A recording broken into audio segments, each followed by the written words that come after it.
Alright guys, we are going to start a brand new series here on the channel. And the reason behind this series is because there are a lot of people in the world that don't know how things work. Such as recovery gear, or just using their vehicle, four-wheel drive, things of that nature. They just don't know how things work. So that is what we're going to be calling the series, How Things Work.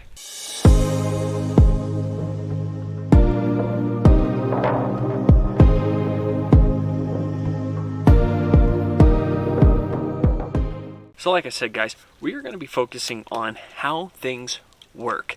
And I'm going to give you a brief history on certain things as we go through them, a brief history on them, you know, how they came about, how they came to be what they are now, and then how they actually work. Because I have gotten a lot of questions and I have had to rescue a ton of people that simply don't know how things work. They just don't. They see it on other YouTube channels, they see it on TV, and they think, great, that's what I want. They buy it, and then they have zero idea of how it actually works, what it's supposed to do, or know the whole ins and outs of the thing. And I thought it would be a great opportunity to teach people how these things actually operate and how to use them. And we're going to kick this series off with recovery gear, because there are so many people out there, and I mentioned it earlier, that do not know how recovery gear works, and it drives me insane. Or they do not have recovery gear with them when they're on the trails or out exploring, and it's just one of those things that knackers the living heck out of me, because people just don't have the proper gear or know anything about how to use that gear, and it bugs me. It just absolutely bugs the hell out of me that people don't know how to use their own gear or do not have it. So, to start off with the recovery gear, we're going to start with the number one most important piece of recovery gear you should have, in my opinion. Other people may think otherwise, but in my opinion, the most important piece of recovery gear you should have is a winch. I don't care what brand the damn winch is, you need to have a winch, because it is the single most important tool, in my opinion, in getting you out of a situation, or attempting to get you out of a situation. Because there have been times where a winch may not work completely well in your situation to get you out, or there's nothing around you to winch off of, but having it is at least a massive step in the correct direction. Let's talk about the almighty winch here. The first recordings of a winch were actually back in 480 BC, during the Persian War, then through the Middle Ages. And back then, winches were mostly either hand cranked or pulled by animals, and they were used during the war to use for catapults, in the Middle Ages, moving stone, rock, brick to build structures. But there were winches around. People found that way back when, having a winch, they could maneuver things way more, and using people or animals, they could move massive amounts and get it either tall, drag it, one of the two. Now, the recreational winch that we know today, the more modern day electric winch, was actually developed in 1959 by Arthur Warren. That's right, the creator of Warren winches is the man that revolutionized what we know as the winch today, where it is electrified, is powered by an electric motor, and can move way more without a human having to pull it. Like, could you imagine having to do a hand crank winch to get yourself out of a situation? Like, winches were barely used during World War II. There wasn't even an electronic winch back then to pull people out of situations. It was either a hand crank winch, or they just used tow straps to pull each other out, which in my eyes is pretty crazy, the fact that they were doing that way back when. But what is a modern winch made out of? First off, it is made out of a drum. The drum is what your winch line spools on and rotates so that it holds the winch line nice and tight, keeps it, you know, generally out of the way, and keeps it organized. To move that drum, you have your electric motor, which is generally off to the side. That's why a winch looks so wide, is you have your electric motor off to the side, generates the power to spin your drum. Then you have the winch line itself, which, if I pull up my plate, is right here. Here's my winch line. Your winch line is what connects to your other pieces of recovery gear, your other vehicles, or whatever it is you're using to either recover yourself or somebody else. Okay. And then you have your control system. That is what this box right on top of my winch is. This is your control system, control module, whatever you like to call it. Some are wireless, meaning that you have a controller that is wirelessly connected, which means you have a little more versatile or versatility on where you can be to winch yourself in, or underneath this little plastic cap here, if I can get it off, it's a little frozen.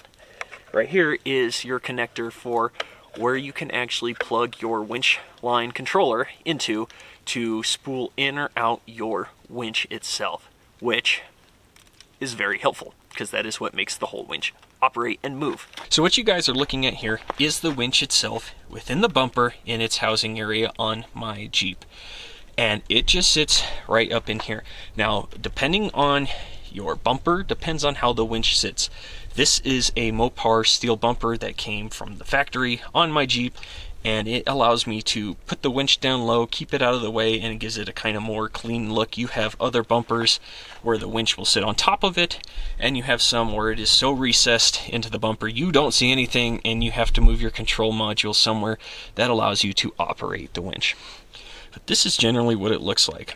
Now, how do you unspool and move your winch line itself?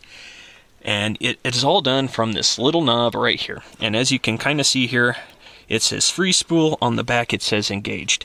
And how you tell whether your winch is free spooling or engaged is based off of this handle. Now, on mine, this is a Smitty built winch, but on most winches, the larger part of the handle, which is right here, this is pointed towards engaged. What that means is that the clutch has been activated and this is engaged.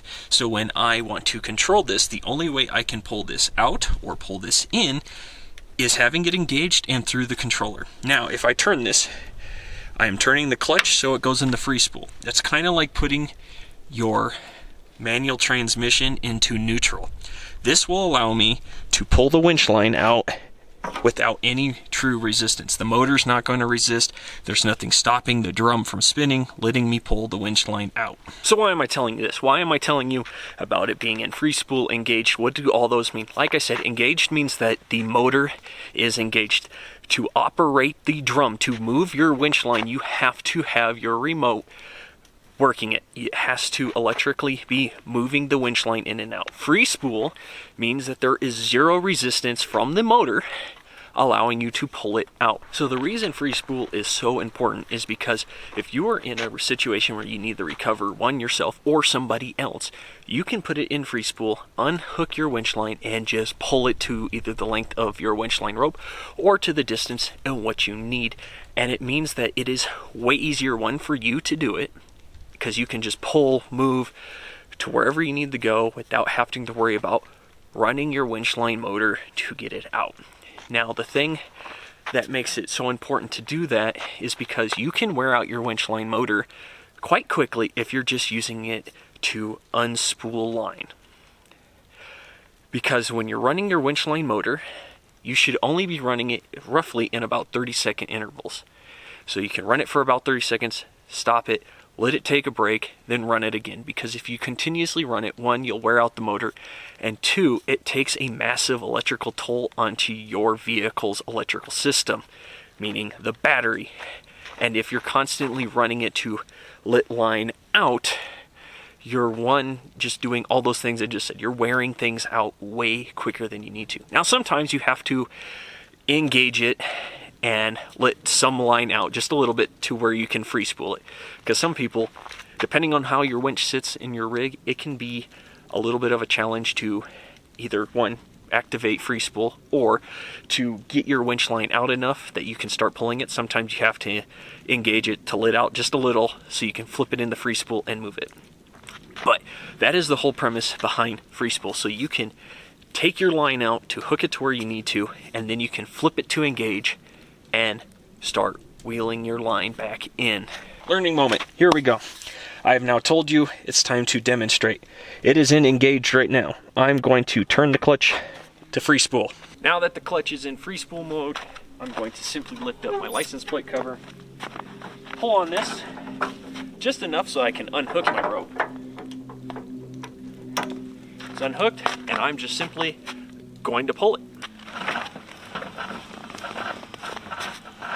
And then once you have it out, you can simply attach it to whatever your recovery point is,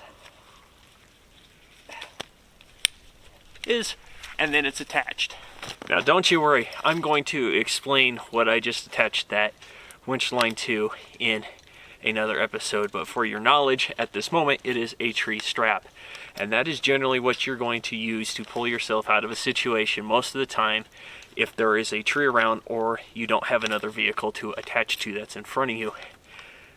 You normally attach to a tree strap, tree saver, whatever you'd like to call it. Now that my winch line is out, we are still in free spool. What I'm going to do is I'm going to turn this so the clutch gets moved to engage. Now sometimes when you go to turn it, it will not turn. It won't come out of free spool, and you're going to think, oh no, it's jammed. It's not jammed. What that generally means is you need to either pull the line out just a little bit more. Just do it slowly and try and turn it. Normally it means the clutch is in a position that the handle can't engage with it, and it's kind of like a steering lock on your car. You go to put in the key, you go to turn it. Okay, most of this is old school cars. You go to turn the key and it won't move, and you have to turn the steering wheel, rotate it just a little bit so it unlocks, so you can turn the key. Same concept. Sometimes when it doesn't move, you just gotta grab the winch line, pull it really slowly, and then turn, and the clutch will engage, and you can turn it to engaged. Now, this is engaged. What does that mean? I am pulling on the winch line, and it's not moving. That's because it is engaged. Now, everything has to be done from this motor, because what does a winch do? It is a mechanism that leverages cable to pull you or someone else out of a situation, to recover yourself. So having this running means that you are keeping your battery charged from your alternator, and this thing has plenty of power to pull you out of your situation. Now, as I stated earlier, your controller here, it can be wireless or it can be plugged in. Mine can do both. It doesn't look it, but it can. I can easily pull this out, and now it's a wireless controller, or keep it plugged in. Now, I personally keep this plugged in. Like, I will always take this out to plug it in and run it back to the line, just because then I know I have constant connection with it. I don't want the wireless to all of a sudden stop. It loses its charge, and if I plug it in, I at least know that it has always got power and is constantly going to work for me. So let's go ahead and plug this in. There we go. Sorry guys, everything's just a little frozen right now. But I got this in. I'm going to run this to my window, start the Jeep, and for this demonstration, I am going to put my Jeep in neutral and just let the winch line pull me, because I am not in a stuck situation. I am on snow, I'm not in a stuck situation, but I'm going to put tension on the line, I'm going to put my Jeep in neutral, and I'm going to show you just the ease of which the winch can pull your Jeep. Now, in a recovery situation, sometimes you put your vehicle in neutral. Sometimes you just have to, because you trying to give it any kind of throttle will not help whatsoever. If you're in a situation where you can winch and you need to give yourself some throttle, do not just slam on the throttle pedal, guys. Do not just give it gas.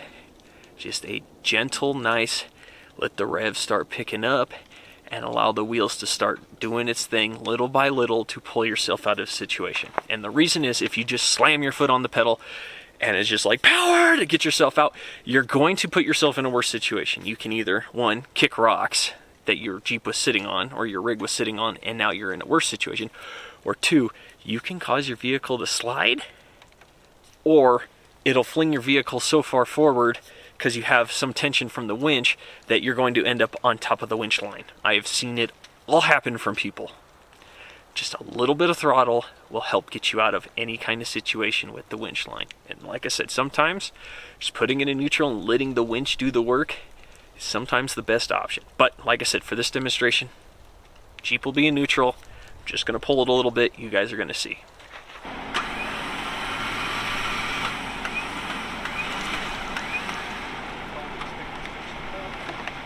Okay guys, we are in the Jeep. We are still in park at the moment, but I have my controller in here. so I have access to it. I can physically see the Jeep line. Now, the reason I get out to ensure tension is on the line first and not from inside the Jeep is, one, because I'm by myself, and two, I want to make sure that it's spooling evenly. You don't want it to spool unevenly because it means you could eventually get a tangle. So let's start pulling ourselves out of our makeshift situation. We're in neutral, trigger, let's pull it in and see what happens.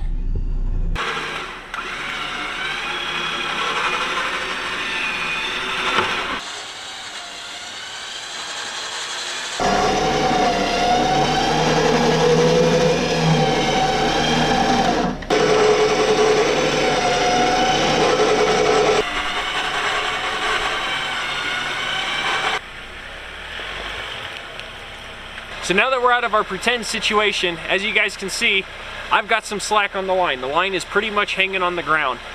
And the reason for that is because I have to be able to disconnect it from the tree strap, the other vehicle, whatever I anchored myself to pull myself out, because without that, I'm not going to be able to undo it. So let's undo it, wind this up, and then we'll do some more explaining.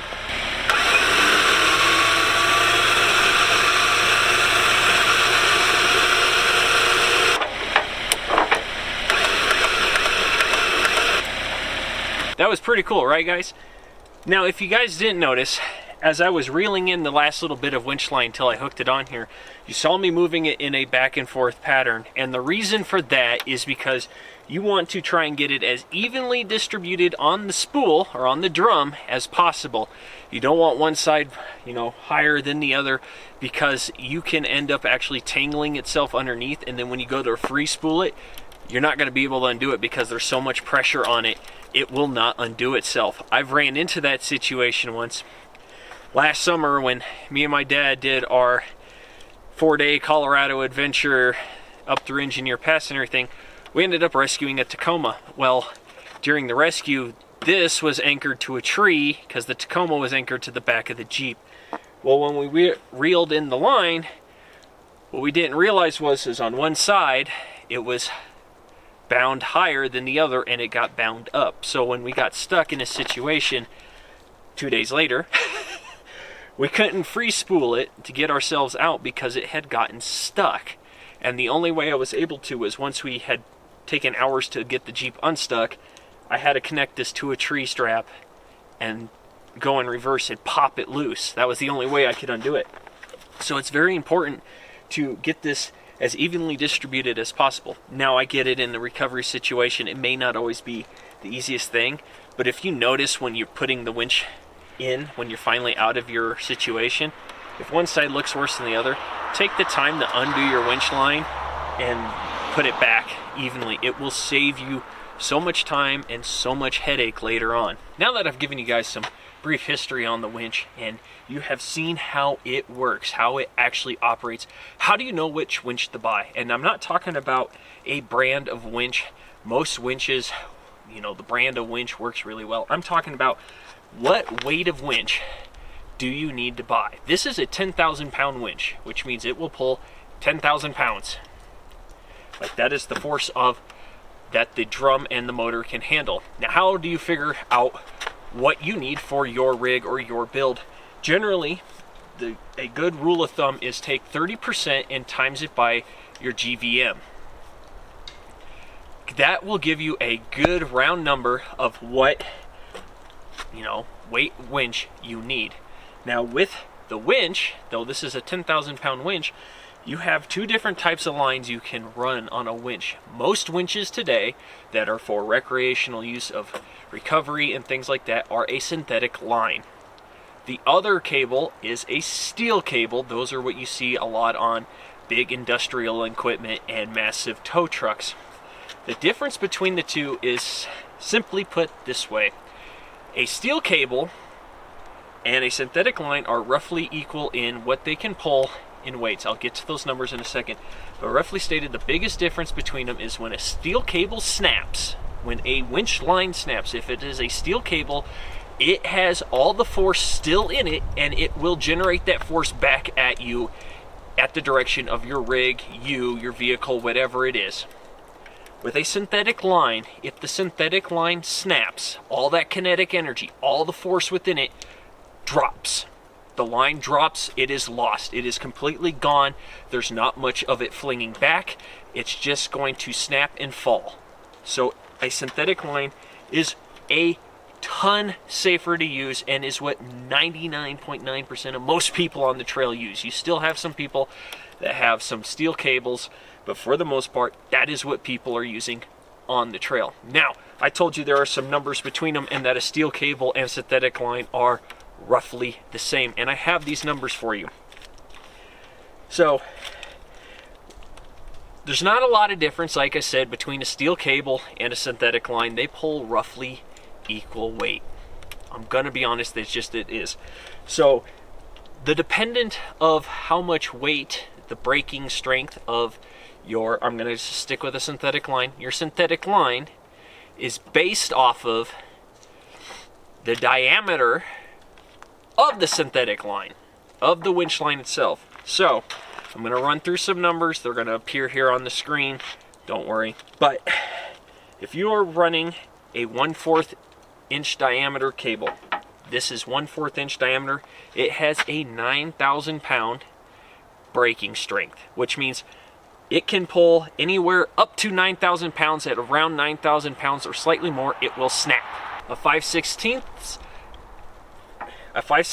round diameter has a braking strength of 13,000 pounds. A 3/8 is 20,000 pounds. A 7/16 is a 26,000 pound braking strength, and a 1/2 inch diameter, which is roughly the largest you can get on most winches that are for recreational use, is a 34,000 pound braking strength. So which one do you get? Most people generally, if they have a full-size rig, Jeep, truck, things of that nature, stick somewhere between the 3/8 and 1/2 inch diameter rope. Now, note this, that the diameter of the rope can dictate how long your winch line can be. The thicker the diameter,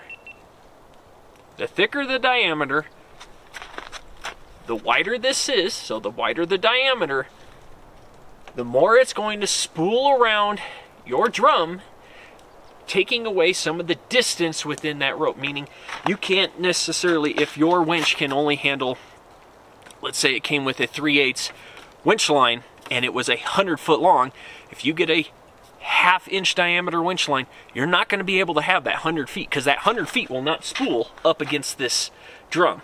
It can't fit it all underneath here.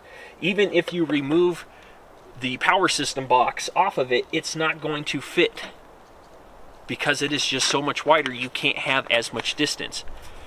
But you need to take in consideration the weight of your vehicle, like I said with the winch, and the braking strength. But just note that a bigger diameter doesn't mean you can have the same amount of distance. Also, when you get your winch line, you hook it up to your winch. There's normally a little bolt that you screw it on. It hooks on to your winch. You then need to go someplace. Like, you can freely put it on there, easy going, but in order to have it work properly, it has to be wound up under tension.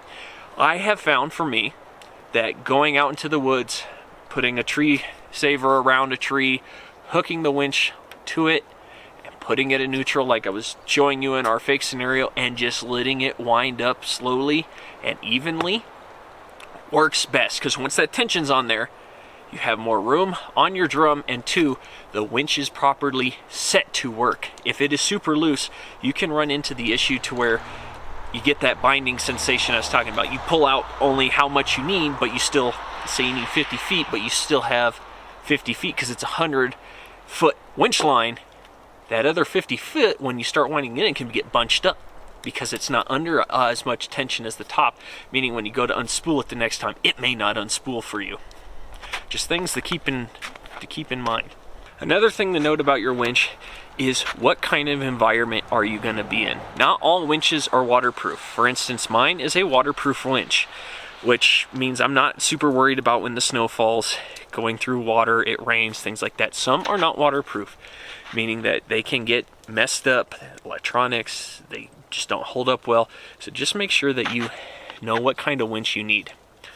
But that is all, guys. I hope you found this super helpful. Now don't worry, we're going to get into all the other recovery gear, at least the recovery gear up to what I have. I'm still acquiring some of it myself, but we are going to go through it. Today was just covering the winch.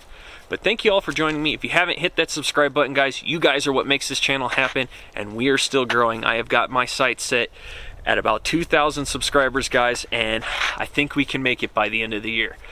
But we're going to keep pushing ourselves to get there. So don't forget to hit that button, guys. Also, a link in the description to my other social media accounts. I am constantly keeping you guys updated on what I have going on those accounts, and a list of parts for what I use on my Jeep is also in the description below. But take care, guys, and I'll catch you all next time.